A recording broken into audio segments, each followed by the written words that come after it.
chaîne de J2M. Comme promis, on va parler du cinéma rétro et j'ai choisi cette fois-ci Philadelphia Experiment. Alors pourquoi Philadelphia Experiment? C'est tout simple.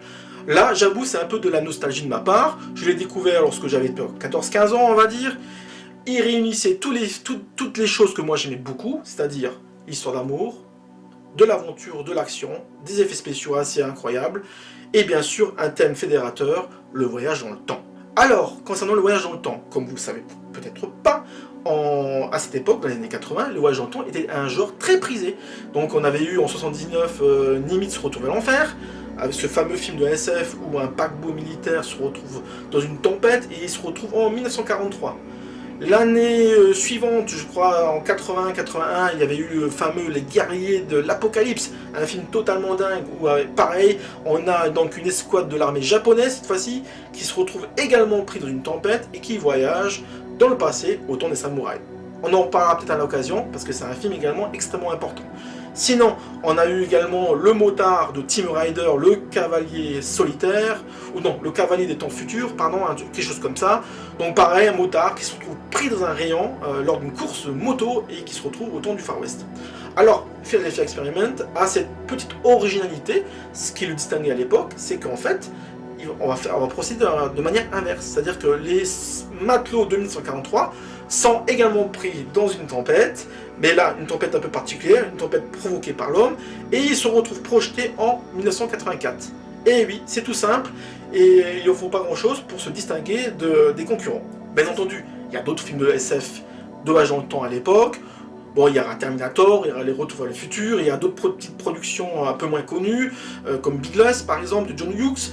Il y a également des films d'auteurs, comme encore Peggy Sue et Marie. Mais là, pour l'heure, on va se concentrer sur Philadelphia Experiment. C'est réalisé par un certain Stewart Raffill, metteur en scène inconnu. À cette époque-là, il avait fait un petit film d'aventure qui s'appelait Les Risques de l'aventure, plutôt moyen passable, on va dire. Par contre, il s'était fait distinguer par un petit film de SF microscopique qui s'appelait Ice Pirate, Les Guerriers de l'espace, un film totalement dingue également, très kitsch, très bis. Mais ça, ce sera peut-être l'occasion d'une autre vidéo. Là, pour l'occasion, on va se concentrer d'abord sur Philadelphia Experiment. Alors, de quoi parle Philadelphia Experiment? C'est tout simple, l'histoire, le point de départ, le pitch est absolument dantesque, absolument dingue. C'est l'histoire de deux matelots, donc qui participent à une expérience militaire secrète. En effet, il ne faut pas oublier qu'à l'époque, l'armée américaine est en guerre contre l'Allemagne. Et ils sont soumis à des attaques incessantes de leurs sous-marins. Donc l'idée est simple, comment échapper à leurs attaques? Il suffit de créer une technologie pour justement être effacé des radars. Donc c'est ça le concept de départ, l'expérience a lieu, au départ ça marche super bien, bien entendu ça ne dure pas trop longtemps, et rapidement c'est tout le navire qui disparaît. Nos deux infortunés héros se retrouvent donc obligés de sauver leur peau. Ils plongent dans l'eau, enfin quand c'est pas vraiment de l'eau, c'est une sorte de faille spatio-temporelle, et les voilà projetés en 1984. Là, bien entendu, ils se retrouvent dans un univers qu'ils ne connaissent absolument pas, ils sont perdus, ils savent pas où ils sont, et pour couronner le tout, ils ont la police et l'armée sur leur dos. Sans compter une étrange faille, tempête magnétique, on ne sait pas trop ce que c'est, qui, bien entendu, a des conséquences directes sur leur propre corps. Alors, avant d'évoquer le reste du film, arrêtons-nous un instant sur ce fameux Philadelphia Experiment. C'est quand même un sujet de SF extrêmement passionnant, extrêmement prenant, extrêmement jouissif, fantasmatique, tout ce que vous voulez, quoi. Donc voilà, alors, ça parle de quoi? Tout part d'un courrier d'un certain Carlos Miguel Allende, qui aurait envoyé un courrier à un docteur, le docteur Maurice Jessup, qui à l'époque avait sorti un livre qui s'appelait La question OVNI. Dans ce courrier, il affirme avoir été témoin de cette fameuse expérience secrète américaine qui consistait à créer une technologie pour effacer toute trace dans les radars. Sauf que ça a foiré. Le soi-disant navire se serait retrouvé à plus de 600 bornes dans la commune de Norfolk. Et alors qu'on pourrait penser que c'est une expérience absolument incroyable, une grande réussite technologique, en fait non, c'est un énorme fiasco, puisqu'apparemment il y a eu des tas de morts, des gens brûlés, des gens défigurés, des gens collés carrément dans la carlingue, un truc de dingue quoi. Et donc à cause de du résultat extrêmement néfaste, l'armée a voulu absolument cacher, étouffer l'affaire. Donc ça c'est le point de départ. C'est ce que Allende a affirmé dans ce courrier au fameux docteur Maurice Jessup. Alors, deuxième étape, il y a un certain Charles Berlitz qui a écrit un ouvrage qui s'appelle The Philadelphia Experiment et qui prétend détailler exactement ce qui s'est passé lors de cette fameuse expérience mystérieuse. Bon, voilà, l'ouvrage cartonne, il fait son chemin dans les esprits, blablabla, comme ça, et bien sûr, le cinéma voit très vite le potentiel important de cet ouvrage. Alors bien sûr, Charles Berlitz, c'est un auteur qui est déjà discuté, puisqu'il est déjà auteur de 2 autres ouvrages tout aussi fantasmatiques, qui est Le Triangle des Bermudes et bien sûr Le Mythe de l'Atlantide. Et donc là, Philadelphia Experiment, c'est un peu son 3e ouvrage, et bien sûr, voilà, ça nourrit les fantasmes les plus folles. Et c'est de ce contexte-là que Philadelphia Experiment commence à trouver son chemin, d'autant qu'au même moment, comme je l'ai dit tout à l'heure, des films de voyage dans le temps sont également mis en préparation et projetés dans les écrans. Philadelphia Experiment tombe à pic pour traiter ce fameux sujet. Bon, écoutez, on va pas spéculer sur la véracité des différents ouvrages. En fait, on s'en fout. Ce qui est important, c'est que c'est rentré dans la pop culture. La véracité des événements, bon, ça, on ne pourra jamais le prouver. Et c'est pour cette raison que, justement, parce qu'on ne peut pas le prouver, que ça attise l'imaginaire des auteurs. D'ailleurs, pour preuve, encore récemment, sur Disney+, dans la série Loki de Marvel, il y a dans l'épisode 5 ce bateau de l'Eldridge qui apparaît au beau milieu de nulle part. Et donc c'est un clin d'œil, bien sûr, à la pop culture, à l'imaginaire de la SF. Et c'est tant mieux, j'ai envie de dire. Donc voilà. Donc, c'est comme Roswell, c'est comme le Triangle des Bermudes. Finalement, est-ce que c'est vrai, est-ce que c'est pas vrai, on s'en fout. Le premier à jeter son dévolu sur cette histoire de dingue, c'est bien sûr John Carpenter. Waouh, John Carpenter, le metteur en scène de Halloween, de The Thing, de New York 1997, de Fog, de Christine. Ouh, alors là, clairement, les fans de SF de l'époque, ça va être ching-ching dans leur tête, tout simplement. Et oui, effectivement, donc il achète les droits du roman à Charles Berlitz. Avec lui, il s'associe avec 2 producteurs qui s'appellent Doug Curtis et John McHales, et il commence à s'atteler sur le script de ce sujet. Voilà. Il écrit pratiquement les 2 tiers, ce qui n'est pas rien, mais malheureusement, on ne sait pas pourquoi, il n'arrive pas à finir le scénario. Il flanche, il est bloqué, il n'arrive pas à finir. D'après le producteur Doug Curtis, Carpenter est incapable de terminer le scénario. Il faut dire que l'orientation entre les producteurs et Carpenter se diffère, puisque Carpenter, lui, ce qui l'intéressait vraiment, c'était de quelle manière l'armée avait tout fait pour étouffer l'affaire. Donc on voit bien que l'orientation du scénario est très 70s, très complotiste, très 3 jours du Condor, les hommes du président, cette tonalité de politique fiction, j'ai envie de dire. Alors que les producteurs, eux, ils disaient à Carpenter, ce serait mieux de faire un film beaucoup plus rythmé, beaucoup plus action et d'aventure. Alors Carpenter, de lui-même, il s'écarte du projet. Il faut dire qu'au même moment, il a été sollicité par d'autres projets, dont notamment Fear and Starter de Charlie, le roman de Stephen King, mais il laisse tomber, et finalement, il se jette à l'eau pour le film Starman, et quelque part, c'est pas plus mal, puisque Starman, c'est un très grand film de SF. Voilà, donc il reste sur Philadelphia Experiment en tant que producteur exécutif, il a un crédit, parce que tout simplement, il a travaillé sur le projet, et qu'il y a peut-être des traces ici et là. Donc c'est pour cette raison que il faut quand même noter la présence de John Carpenter sur ce projet. Donc Carpenter se retire, les producteurs restent sur place, apparemment ils auraient réécrit le scénario 7, 8, 9 fois. Un autre metteur en scène passe vite fait pour éventuellement être dans le projet, c'est un certain Jonathan Kaplan. Il se retire rapidement, et finalement les producteurs, après diverses réflexions, ils se disent, voilà, l'homme de la situation, c'est ce fameux Stewart Raffill. Donc, comme je l'ai dit tout à l'heure en préambule, Stewart Raffill n'avait pas fait grand-chose. Il avait fait quelques documentaires. Il a une expérience de cascadeur et de gérer, on va dire, les effets de plateau, on va dire.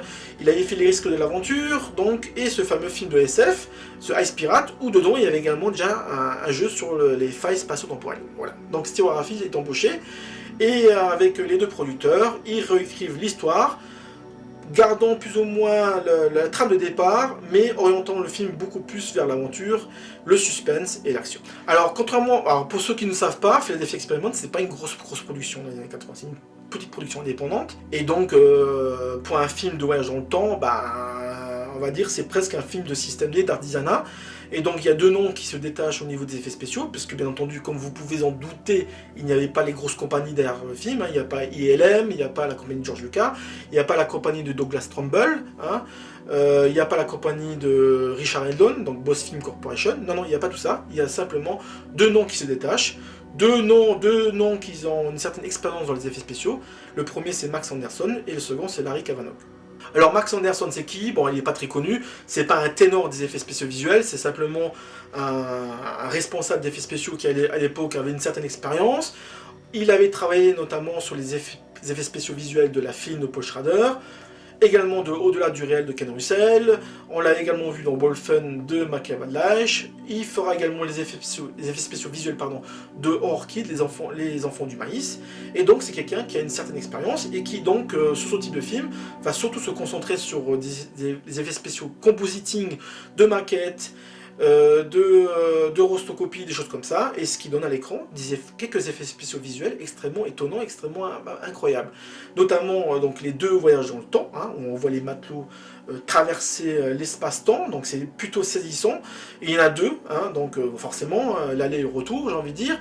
Il y a également une séquence absolument incroyable dans le film, bon, je vais peut-être pas aller trop dans les spoilers, mais quand même, c'est la fameuse séquence de la désintégration de Jim à l'hôpital, où il explose carrément en particules, c'est absolument incroyable. Le deuxième nom important du film, c'est Larry Kavanagh. Et oui, Larry Kavanagh, qui est également un spécialiste des effets spéciaux mécaniques, et notamment toutes les séquences d'incendie.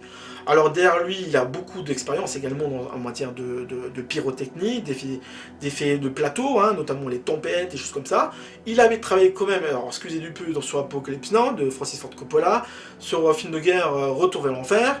Et donc on voit bien qu'en termes de pyrotechnie, d'incendie, d'explosion, c'était l'homme idéal. Et effectivement, dans Philadelphia Experiment, il y a également des séquences de tempêtes dans le désert absolument incroyables.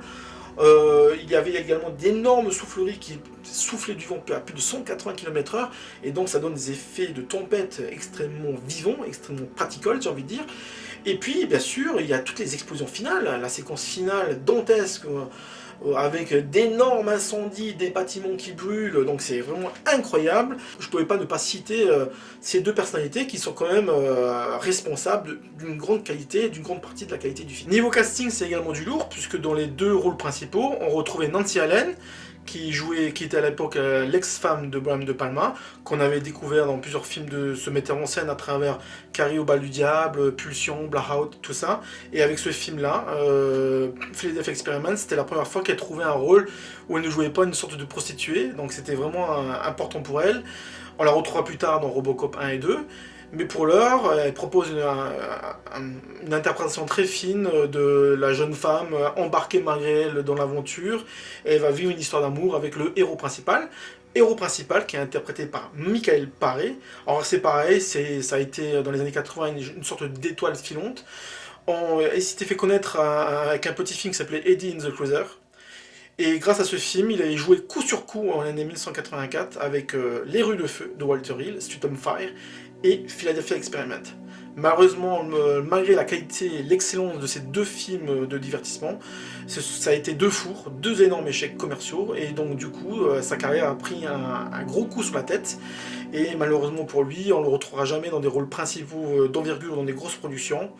On le retrouvera plus tard dans des petites productions du style Moon 44 de Ron Emmerich, Bad Moon de Eric Red par exemple, mais il n'a jamais eu l'opportunité de prouver la valeur qu'il était, ce qui est d'autant plus dommage que dans Les Rues de Feu et dans Philadelphia Experiment, il est tout simplement excellent. Aux côtés de Nancy Allen et de Michael Paré, on retrouve une tête connue du début des années 80 qui s'appelle Bobby DiCicco.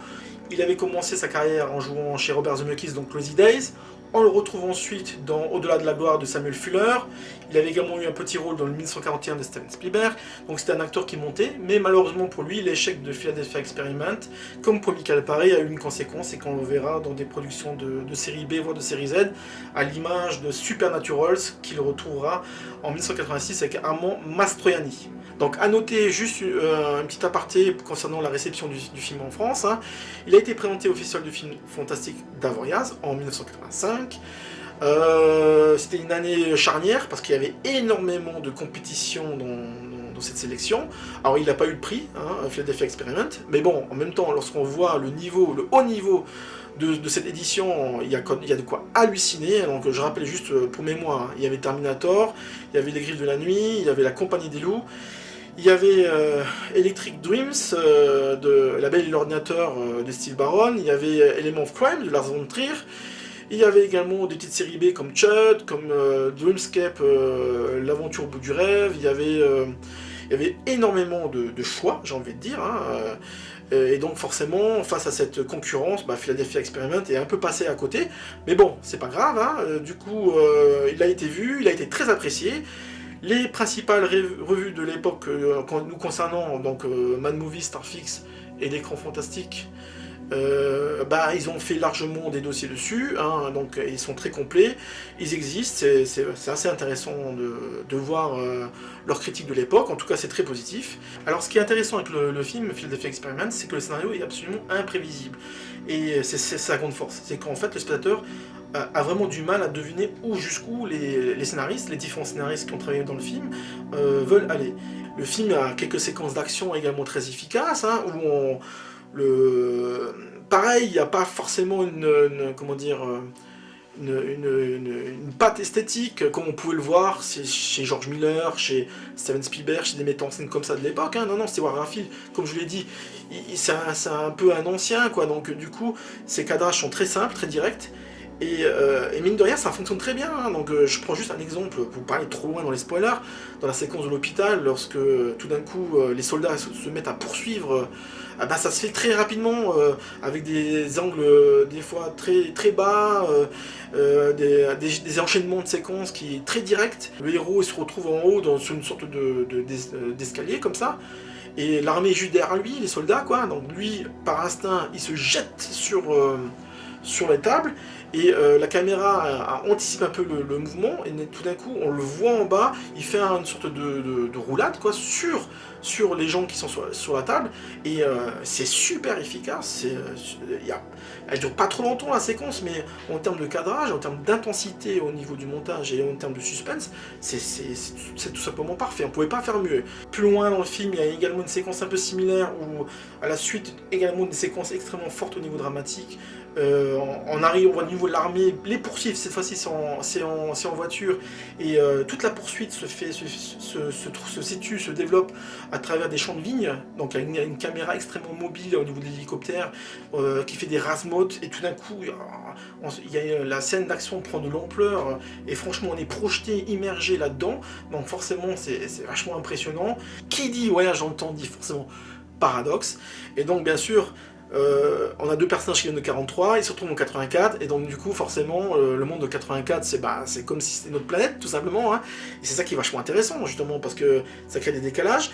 Le film joue, il y a de l'humour, hein, mais il en fait pas trop, mais bon, il sait trouver le bon équilibre entre mystère et également moment assez amusant. Alors au niveau mystère, c'est un truc tout bête, hein. Le personnage il marche dans le désert, il s'arrête, il découvre une canette de bière, et là, il la regarde, on voit la marque de la canette de bière, et d'un coup il dit allemande, et tout simplement, oui, ils viennent de 43, c'est la Seconde Guerre mondiale, et là d'un coup il voit cet élément qui leur dit qu'il y a peut-être quelque chose qui cloche, quoi, tout simplement, hein. Donc c'est très efficace, hein. Pareil, à un moment donné, ils rentrent dans un bar, avec plein d'autochtones, d'un coup il y a des personnes qui jouent dans un jeu vidéo, donc ils n'ont jamais vu ça, ils ne savent pas ce que c'est. Ils croisent un camion, comme les Américains possèdent à cette période, et là également ils n'ont jamais vu ça, ils disent mais qu'est-ce que c'est ce truc, ce machin, et en fait il y a tout qui les effraie, parce qu'en fait ce sont des éléments, des objets, des inventions qui ne sont pas en cours de cours en 43, donc d'où le décalage qui est extrêmement amusant. Un peu plus loin dans le film, il y a une séquence où ils sont dans l'hôtel, le héros est dans l'hôtel avec la jeune femme, il regarde un programme télé, et d'un coup il reconnaît Ronald Reagan, donc voilà, forcément c'est savoureux comme gag. D'ailleurs c'est pas un gag qui sera repris, hein, dans Retour vers le futur, notamment de Robert Zemeckis, il y a la même chose, hein, donc il y a ce genre de décalage qui est très amusant, et donc les auteurs aimaient bien en user à l'époque, quoi. Il y a bien sûr la séquence finale, donc je vais pas trop développer là-dedans, mais franchement, ce mélange de tempêtes, d'éclairs, d'explosions, de flammes, les maquettes explosent, franchement, ça fait le job. Et même si Warren Film n'est pas Spielberg, même si en termes techniques on peut sourire sur quelques effets de mise en scène pas bien réalisés, des choses comme ça, eh ben n'empêche, ça fait le job. Il y a de l'impact dans les scènes d'action, il y a de l'émotion et du romantisme dans les personnages, et puis bien entendu il y a cette histoire d'amour entre Michael Paré et Nancy Allen qui fonctionne à merveille. Michael Paré d'ailleurs, c'est un peu vraiment encore, je ressouligne encore le coup, parce que franchement il y a du Gary Grant, il y a du Gary Cooper dans sa manière de bouger, il y a un côté glamour qui colle parfaitement au sujet en plus, donc voilà, donc tout ça fait que Philadelphia Experiment, c'est un film qui est un peu passé inaperçu, qui est un peu oublié, et qui mériterait vraiment pour le coup d'être revu et redécouvert. Voilà. Bon, petite séance copinage quand même, il faut bien rendre à César ce qu'il y a à César. Les différentes jaquettes et les photos promotionnelles que vous voyez sur la vidéo, c'est dû à Culture Biz, une page sur Facebook qui un amateur d'affiches de films, et donc voilà, je vous invite à visiter sa page parce que c'est vraiment du très haut de gamme et de très bonne qualité. Voilà. Autre séance copinage qui me tient à cœur, c'est le blog de mon ami Bruno Mattei sur Facebook, qui s'appelle Strange Vomit Dolls. Et donc depuis plus de 10 ans, il s'acharne à faire des petites critiques sur les films justement qui m'intéressent moi, ceux des années 70, 80, 90. Et donc voilà, je vous invite à aller voir directement sa critique du Philadelphia Experiment sur son propre blog. Et vous verrez, c'est vachement intéressant, c'est riche, c'est passionnant, c'est un passionné, et voilà. Donc n'hésitez pas à y aller. Donc sur ce, je vais vous laisser sur cette petite conclusion. Si vous avez aimé ma vidéo, likez-la. Si vous n'aimez pas, délikez-la. Faites marcher le petit robot YouTube avec vos commentaires. Et j'espère vous retrouver bientôt avec une autre vidéo vintage. Ciao!